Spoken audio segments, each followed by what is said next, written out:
When did you write that? A couple years ago. Well done, thank you. So again, thank you for inviting me here today and for coming. This is the sixth in a series, and today what I want to focus on an image for what is required of the human species as we move into the future. And the category, the phrase I want to use is Eco-Futuric Community. What does it mean to be a part of an Eco-Futuric community? And I want to kind of go around this a couple of different ways. Especially on this weekend when we're celebrating Independence Day, it seems to me that we're going to soon have to start to celebrate Interdependence Day. And the idea that everybody is just free to do whatever you want to is a false image. I'll come back to that in a minute. I experienced that last weekend. I'll come back to that. There's a lot of frustration today at what will work. What can we do? There's people, you turn on the news, there's people shooting each other, and it sometimes just gets very frustrating about what to do.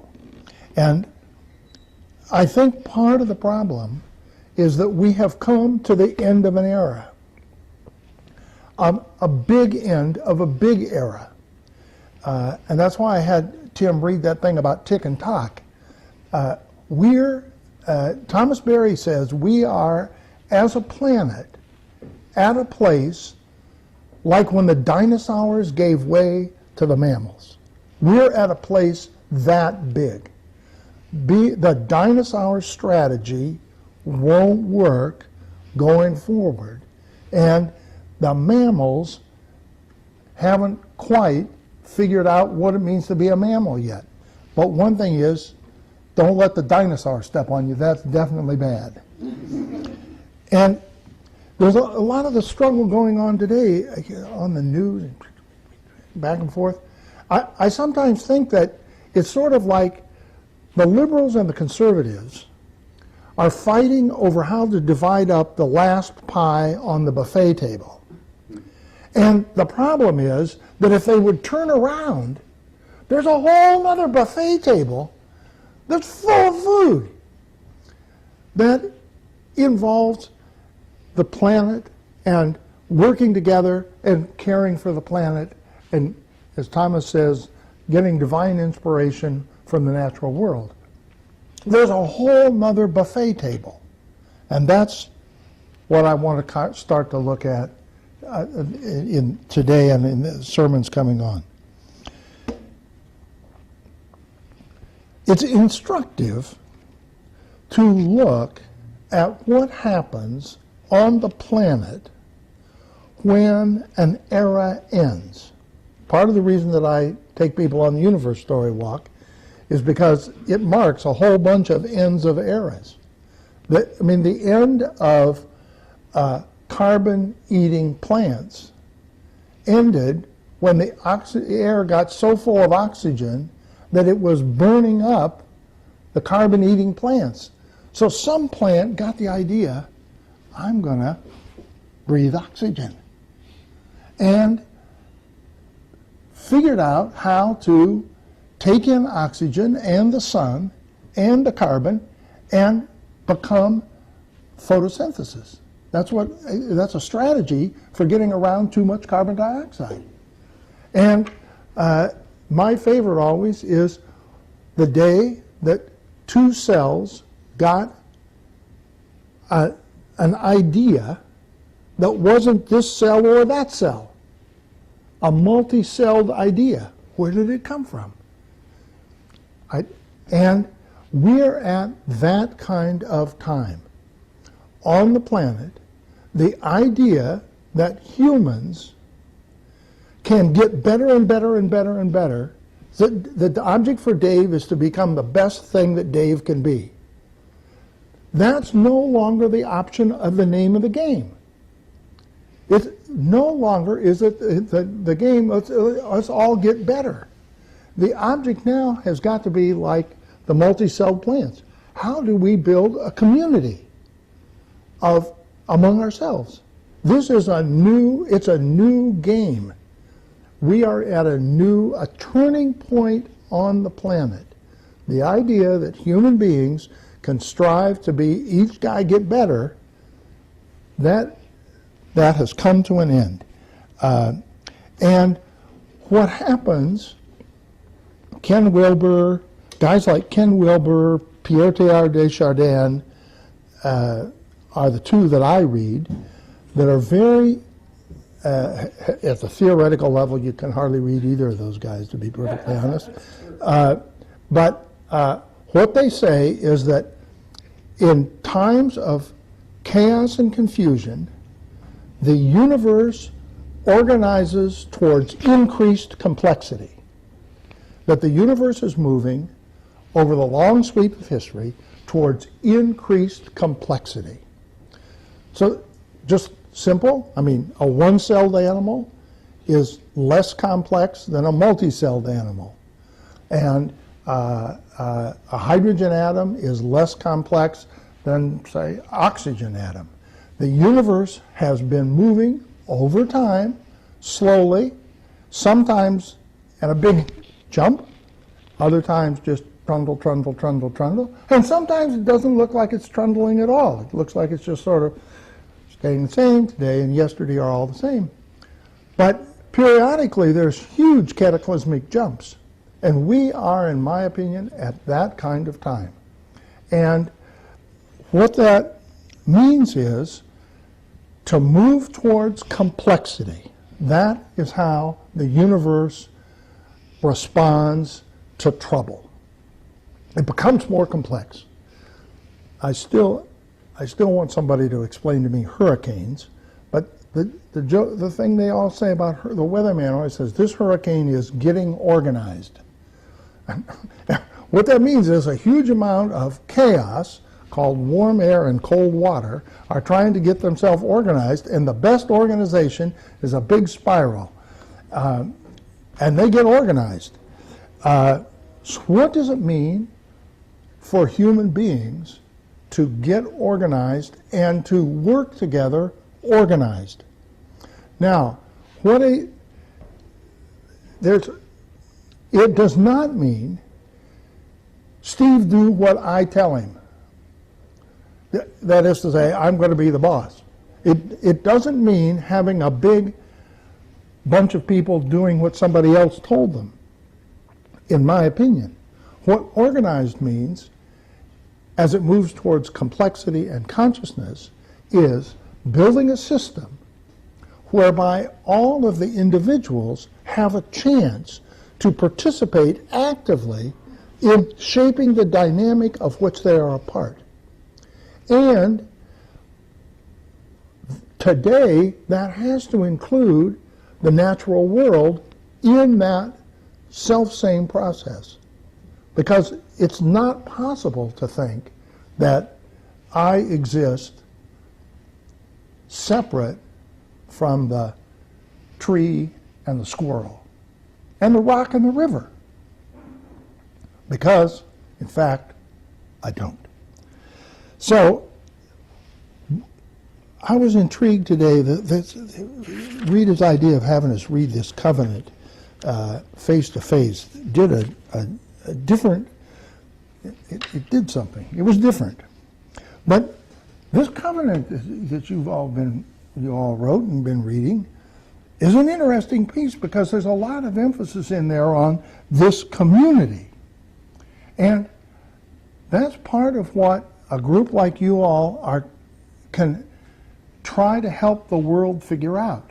The world does not now know how to really make a community of people in which everybody participates without having a super boss. We've got the super boss thing figured out. We kind of know how to do that, and we know how to do what the boss says. But we don't know how to to make the decision from within the group. And that requires a whole new set of interpersonal capacities that have yet to be really explored, in my opinion. I did watch an amazing thing one time. We took our dog to a bed and breakfast, and the bed and breakfast had a dog. And I watched the most amazing thing. I watched these two dogs. I watched two dogs get an idea together. And it was quite amazing because the two dogs were laying out there in the sun, and you could see they saw the ducks. And you could see them, and the ducks got out of the pond. They shouldn't have done that. And you could see the dogs come up, you could just see the dogs come up with an idea. Let's go get the ducks. And it was amazing to watch because they both got up nonchalantly about the same time, kind of looking around nonchalantly, and they started to walk towards the ducks nonchalantly, and then they shot out back in the ducks. So, but you could see those two dogs getting an idea. It was quite I'm fascinated by how groups get ideas. That's to say the least. Now, I want to shift from sort of the general to the specific, and this is a big leap from this rather large, complex thing, and I want to make it specific. And it's too bad Craig isn't here today, but at the end of last week's sermon, month's sermon, Craig came up to me and said something about his son was a vegetarian, and Craig was trying to decide how he could become a vegetarian.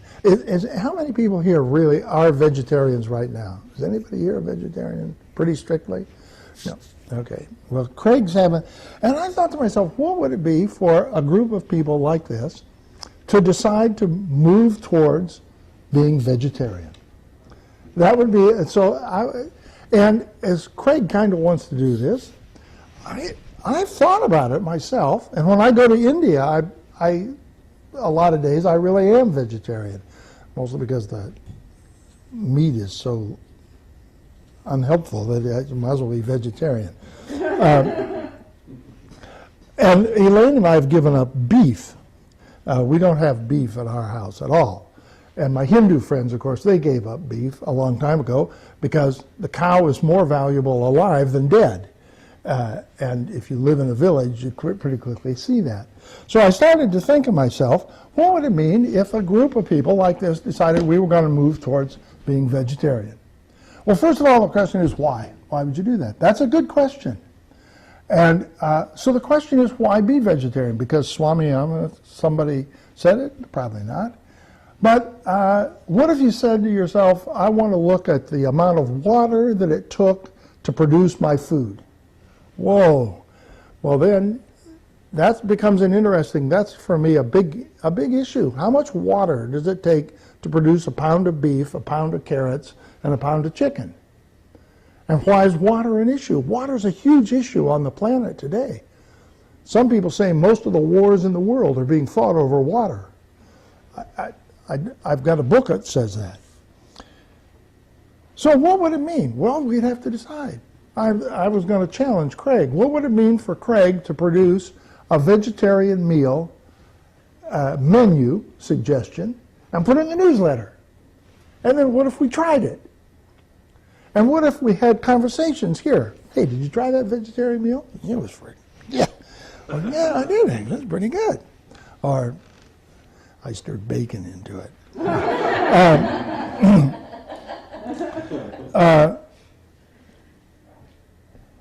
But there's something like that. Whether that's the idea, I'm just trying to figure out what would it be for this group to decide to make a stance towards moving towards a new way to act in relationship to the planet as a group, among themselves, one of the things would be you'd need a story for why is this important? Why do this at all? How are you going to feed all the world? Are you going to feed all the world on Black Angus steak? I don't think so. Is it an important question for me to ask how to feed the world? I think it is. So we need a story, and then that would become a conversation piece. Maybe instead of talking about whatever we talk about when we come in the morning, we could talk about that. I don't know. That's a suggestion. Put it on the table.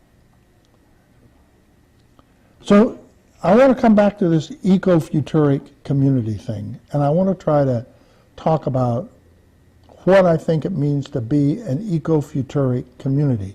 And I think, as I've thought about this, I think there are Eco-Futuric religious communities, Eco-Futuric political communities, what's an Eco-Futuric business.